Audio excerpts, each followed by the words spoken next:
నమస్తే. ఎస్, మీరు చూస్తున్నారు కదా, దానం చెక్ పెట్టిన రేవంత్. మీరు ఒకటి అడగొచ్చు, దానం నాగేందర్ని చేర్చుకుందే రేవంత్ రెడ్డి కదా, ఎలా చెక్ పెట్టారనే డౌట్ కూడా మీకు రావచ్చు. కానీ మీకు కొన్ని టెక్నికల్ ఇష్యూస్ చెప్పే ముందు ఏంటంటే, అంత దూరం రేవంత్ రెడ్డి ఆలోచించలేదు.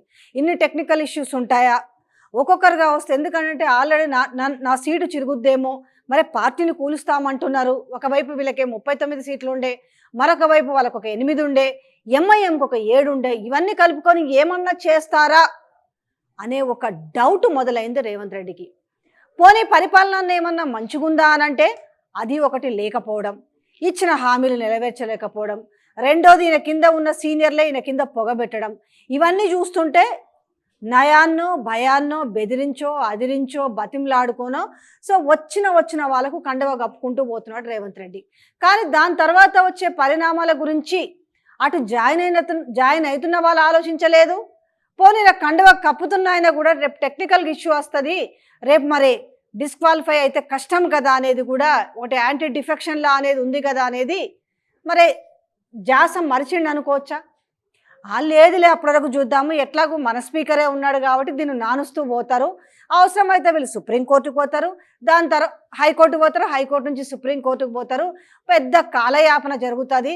ఇదంతా అయ్యేసరికి యాంటీ డిఫెక్షన్లా ఇంప్లిమెంట్ అయ్యి వీళ్ళు డిస్క్వాలిఫై అయ్యేసరికి చూద్దాంలే 5 ఏళ్ళు కూడా గడవచ్చు అని అనుకున్నాడు. ఇదే ఖచ్చితంగా ఈ ఇద్దరు కూడా అదే అనుకొని ఉంటారు. కాకపోతే మీకు ఒక లాజిక్ చెప్తాను, ఎందుకు ఇరికిచ్చాడంటే, నాటివంది ఒక ఎక్కువగా ఇరుక్కుంది దానం నాగేందర్. ఎట్లా అనంటే, ఇప్పుడు ఈ ఆమ్ ఆద్మీకి పార్టీకి చెందిన ఢిల్లీలో రాజ్ కుమార్ అనే ఆనంద్ అనే వ్యక్తి కూడా సేమ్ ఏం చేశాడు, ఆయన కూడా ఎమ్మెల్యే, అంతేకాకుండా ఆయన మంత్రి కూడా. వీటన్నిటికీ రాజీనామా చేసేసి ఆయన బీఎస్పీ పార్టీలో చేరి ఆయన లోక్సభకి పోటీ చేసిండు. ఆయన లోక్సభకి. సో ఇక్కడ దానం కూడా ఏం చేశాడు, సరే ఇద్దరికి సిమిలారిటీస్ అంటే ఎంత దగ్గరగా ఉన్నాయని చూస్తే, దానం కూడా సో బీఆర్ఎస్ ఎమ్మెల్యేగా గెలిచిండు, సో ఇక్కడ రాజ్ కుమార్ ఆనంద్ ఎక్కడి నుంచి గెలిచాడు అని ఆమ్ ఆద్మీ పార్టీ నుంచి గెలిచింది. ఈయన బీఎస్పీ నుంచి లోక్సభకు పోటీ చేశాడు. సో దానం వచ్చేసి ఎక్కడి నుంచి పోటీ చేశాడు లోక్సభకి, కాంగ్రెస్ నుంచి, కాంగ్ నుంచి లోక్సభకి పోటీ చేశాడు. సో సేమ్ ఉంది కదా, సేమ్. రెండోది ఏంటి అంటే, ప్రూవ్డ్ వీళ్ళు పార్టీలో చేరిండ్రా లేదని ప్రూవ్ చేయడానికి ఈయనదైతే దానందైతే మరీ బట్టబయలు కదా. సో కాంగ్రెస్ పార్టీ నుంచి బీఫామ్ కదా తీసుకుంది ఆయన, ఈ బీఫామే కదా ఎలక్షన్ కమిషన్కి ఇచ్చింది. సో కాబట్టి ఈయనకున్న సిమిలారిటీస్ అన్నీ ఈయనకున్నాయి. ఎందుకంటే ఈయననేమో ఆమ్ ఆద్మీ పార్టీ నుంచి గెలిచిండు, ఈయననేమో బీఆర్ఎస్ నుంచి గెలిచిండు. సో ఈయన వచ్చేసి ఈయన లోక్సభకు పోటీ చేసిండు, ఈయన లోక్సభకు పోటీ చేసిండు. సో ఈయన ఓడిపోయిండు, ఈయన ఓడిపోయిండు, అది వేరే విషయం అనుకోండి. సో ఈయన ఏప్రిల్లో చేరిండు ఈయన. సో తర్వాత ఏమైంది, జూన్ 14లో స్పీకర్ డిస్క్వాలిఫై చేసిండు. సో వీళ్ళ స్పీకరే ఉన్నారు కాబట్టి డిస్క్వాలిఫై చేసిరు. మరి ఇక్కడ కాంగ్రెస్ స్పీకర్ ఉన్నారు కాబట్టి డిస్క్వాలిఫై చేస్తారనే డౌట్ కూడా రావచ్చు. ఏది ఏమైనా కూడా యాంటీ డిఫెక్షన్ లా ప్రకారం అయితే ఖచ్చితంగా దానం నాగేందర్ పదవి పోయే అవకాశం లేకపోలేదు. ఎందుకంటే ఇక్కడ ఈయన పార్టీ మారేటప్పుడు ఏం చేసిండు, ఆయనకున్న సభ్యత్వాన్ని, ఏది ఎమ్మెల్యే సభ్యత్వాన్ని కాదు, ఆయనకున్న పదవి ఏదైతే ఉందో మంత్రి పదవి కావచ్చు, ఆయనకు ఆ పార్టీ మెంబర్షిప్ అన్నీ రాజీనామా చేసిండు. కానీ సో ఎమ్మెల్యే పదవికి రాజీనామా చేయలేదు. సో ఇక్కడ కూడా ఈయన ఎమ్మెల్యే పదవికి రాజీనామా చేయలేదు. కాబట్టి రెండోది ఈయన బాటలో చేరిన పోచారం కావచ్చు, కడియం, కాలే యాదయ్య,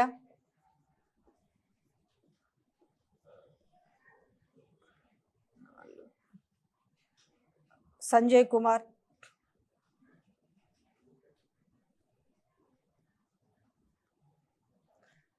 తెల్లం వెంకట్రావు,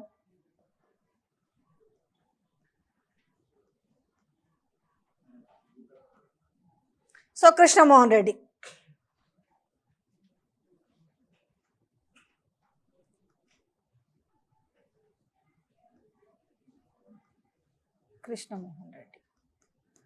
సో ఇందులో పోచారంకి సంబంధించి ఈయన రాజీనామా చేయలేదు. కాకపోతే ఆయన కూడా బీఆర్ఎస్ గురించి యాంటీగా మాట్లాడుతున్నాడు, బీఆర్ఎస్ గుర్తుపైన గెలిచిండు. కడియం శ్రీహరి కూడా ఆయన బిడ్డ గురించి పార్లమెంట్లో ఆమె పోటీ చేసినప్పుడు పార్లమెంట్ సీటుకు ఆయన కూడా ఏమేమి మాట్లాడో తెలుసు. సో కాలే యాదయ్య కండువ కప్పుకుంది కాబట్టి సంజయ్ కుమార్ కండువ కప్పుకుంది, తెల్ల వెంకట్రావు కండువ కప్పుకుంది, కృష్ణమోహన్ రెడ్డి. ఇవన్నీ కూడా చాలు ప్రూఫ్స్ అనడానికి ఏంటి అని చూపించడానికి. సో ఇవన్నీ టెక్నికల్ ఇష్యూస్ ఉన్నాయి. ఇంకొక విషయానికి వస్తే కేకే అనే వ్యక్తి మాత్రం ఇంతమందిని ఇరికించినని చెప్పాలి, ఒకవైపు రేవంత్ రెడ్డిని కూడా ఇరికించండి చెప్పాలి. ఎట్లా అనంటే ఆయన రాజ్యసభ సభ్యత్వానికి ఆయన రాజీనామా చేసిండు. సో ఏంటి ఆయన చెప్తున్నది ఏంది, మరి మీరు కూడా రాజీనామా చేయండి, రాజీనామా చేసిన తర్వాతనే తీసుకోండి అని ఒక ఇండికేషన్ ఇస్తుండా. సో మిగతా వాళ్ళందరూ కూడా ఒక భయం పట్టుకుంది. అంటే సొంత పార్టీలో చేరిన కేకే కూడా రాజీనామా చేయడం అనేది వీళ్ళకు కలవరం. రెండోది ఇక దానం విషయానికి వస్తే వీళ్ళందరికంటే ముందుగా ఏదైతే ఈ యాంటీ డిఫెక్షన్ లా ప్రకారం ఇంప్లిమెంట్ చేస్తే మాత్రం ఫస్ట్గా అనర్హత వేటు పడేది ఎవరిది అని అంటే దానంకే పడుతుంది. సో దానం ప్లేస్లో బై ఎలక్షన్లు కూడా త్వరలో వచ్చే అవకాశం ఉంది. ముఖ్యంగా ఎవరైతే పార్టీ మారుతున్నారో వాళ్ళందరికీ కూడా రేపు కష్టమైన పరిస్థితులే. వీళ్ళందరూ కలిసి మీరు ఇంకొక మాట మాట్లాడచ్చు. ఆ రోజు సిఎల్పి విలీనం చేశారు కదా 1/3 ప్రకారము. సో వీళ్ళది కూడా రాదా ఆ కోవలోకి అని మీరు మాట్లాడచ్చు. ఆ కోవలోకి ఎందుకు రాదు అని అంటే ఒక్కొక్కరిగా ఆ రోజు ఏం చేశారంటే పార్టీలకు వచ్చినా కూడా ఎవరు కండవాలు కప్పుకోలేదు. ఒకసారిగా 12 మందికి ఒకసారి కండవాలు కప్పి సిఎల్పిని మర్జీ చేశారు. పోనీ అది మంచిదా అంటే అది ఇక్కడ మంచిది అని చెప్పట్లేదు. ఏది ఏమైనా కూడా ఒక పార్టీ గుర్తు మీద గెలిచిన తర్వాత పార్టీ మారడం అనేది ఎమ్మెల్యేలకు ఉండాలి, తీసుకున్న వాళ్ళకు ఉండాలి. ఇద్దరికి కూడా ఏమంటారు అది ఏ రకంగానే ఊహించుకోవచ్చు మీరు. ఇంట్లో ఎవరు ఇది ఎవరు అది కాదని మనం చెప్పలేము. కాకపోతే పార్టీ మారడం తప్పే. టెక్నికల్ లూప్స్ చూపించి కూడా సిఎల్పీలు రద్దు చేయడం కావచ్చు, లేకపోతే బీఆర్ఎస్ ఎల్పీలు రద్దు చేయడం కానీ ఏదైనా కూడా అది మంచి పరిణామం కాదు. ప్రజలు నిన్న ఒక దాని మీద నువ్వు బీఆర్ఎస్లో ఉన్నావు, లేకపోతే నువ్వు కాంగ్రెస్లో ఉన్నావు, నేను బీజేపీలో ఉన్నారు కాబట్టి దానికి అనుగుణంగా ఆ ప్రజలు, ఆ నియోజకవర్గ ప్రజలు మీరు ఏదో మంచి చేస్తారని నమ్మి మిమ్మల్ని గెలిపించుకున్న నేపథ్యంలో మీరు వాళ్ళని తన్నేసి, మీకు ఓటేసిన ప్రజలను లెక్క చేయకుండా తన్నేసి మీ ఏదో మీరు అవసరాల కోసమో లేదంటే మీ నియోజక అవసరాల కోసం అని చెప్తూ మీరు పార్టీ మారుతున్న నేపథ్యం చేర్చుకున్న వాళ్ళది తప్పే, చేరుతున్న వాళ్ళది తప్పే. అయితే ఇక్కడ గతంలో ఏం చేశారు, ఆ టెక్నికల్ ఇష్యూ బేస్ చేసుకొని 12 మందికి ఒకేసారి కండువ కప్పి చేర్చుకోవడం జరిగింది. బట్ ఇప్పుడు ఆ పరిస్థితి లేదు. ఇప్పుడైతే ఆల్మోస్ట్ ఒక 6 సభ్యులు జాయిన్ అయిన నేపథ్యంలో ఈ 6 ప్లస్ ఈ 6 కాకుండా ఇంకొక 26 మందిని ఇప్పుడు ఈ 6 ఆ లెక్కలోకి రారు. ఎందుకంటే ఆల్రెడీ ప్రూవ్ అయిపోయింది కదా 6 మెంబర్స్ 6 ఎమ్మెల్స్ ఆల్రెడీ జాయిన్ అయ్యారు. సో జాయిన్ అయిన నేపథ్యంలో ఇప్పుడు 26 మందిలో మీరు అనొచ్చు 26 మందిలో ఈ 6 మైనస్ అయితే ఇంకో 20 మంది జాయిన్ అయితే అయిపోతుండొచ్చు మీరు అనుకోవచ్చు. కానీ అది కాదు. ఈ 6 ఆల్రెడీ ప్రూఫ్స్ ఉన్నాయి. ఏంటి, కండవాలు కప్పుకున్న ప్రూఫ్స్ ఉన్నాయి, అందులో పార్టీకి సంబంధించిన యాంటీగా మాట్లాడిన ప్రూఫ్స్ ఉన్నాయి. ఆల్రెడీ దానం నాగేంద్ర అనే వ్యక్తి అయితే లోక్సభ మెంబర్గా కూడా పోటీ చేశారు కాబట్టి బాజాప్తా ఎలక్షన్ కమిషన్కు ఆయనే చెప్పుకున్నాడు, నేను ఆల్రెడీ పార్టీ చెప్పకనే ఆయన చెప్పుకున్నాడు. కాబట్టి ఈ నేపథ్యంలో ఈ 6 కూడా దీని కిందికి రారు. సో మళ్ళీ కూడా బీఆర్ఎస్ ఎల్పీ వీళ్ళు విలీనం చేసుకోవాలి, 26 మందిని ఒకేసారి తీసుకోవాలంటే ఈ 6 కాకుండా ఇంకొక 26 మందిని తీసుకోవాలి. 26 ప్లస్ ఒక 6 కలిపితే మొత్తం 32 మంది అవుతారు. సో ఇది ఎంతవరకు సాధ్యం అవుతుంది అనేది కూడా ఆలోచించుకోవాలి. అంటే ఇప్పుడు జాయిన్ అవుతున్న వాళ్ళకు కూడా వాళ్ళ ముందు ఒక క్లిష్టతరమైన పరిస్థితులు ఉన్నాయి. మెర్జ్ చేయాలనుకుంటే అందరూ కలిపి ఒకేసారి ఒకవేళ పార్టీలోకి వచ్చినప్పటికీ కూడా కండవా కప్పుకోకుండా ఆ పార్టీకి లాయల్గా అంటే ఇండైరెక్ట్గా లాయల్గా ఉంటూ ముందుకు నడవచ్చు. కానీ కండవాలు కప్పుకున్న తర్వాత ఎందుకంటే ఆ ప్రూఫ్ ఉంది, ఎందుకంటే ఈ బీఆర్ఎస్ లీడర్స్ ఆల్రెడీ కూడా వాళ్ళ పైన కంప్లైంట్ చేయడం జరిగింది, స్పీకర్ తీసుకోకపోతే వాళ్ళు కోర్టుకు కూడా వెళ్ళడం జరిగింది. కాబట్టి ఈ నేపథ్యంలో ఈ 6 కాకుండా ఇంకో 26 మందిని వీళ్ళు ఒకేసారిగా తెచ్చుకొని కండవ కప్పి ఆ టెక్నికల్ ఇష్యూ బేస్ చేసుకొని వీళ్ళని పార్టీలో మెర్జ్ చేసుకోవాల్సిన అవసరం ఉంటుంది. ఎంత దౌర్భాగ్యం అంటే తెలంగాణలో ఉంది.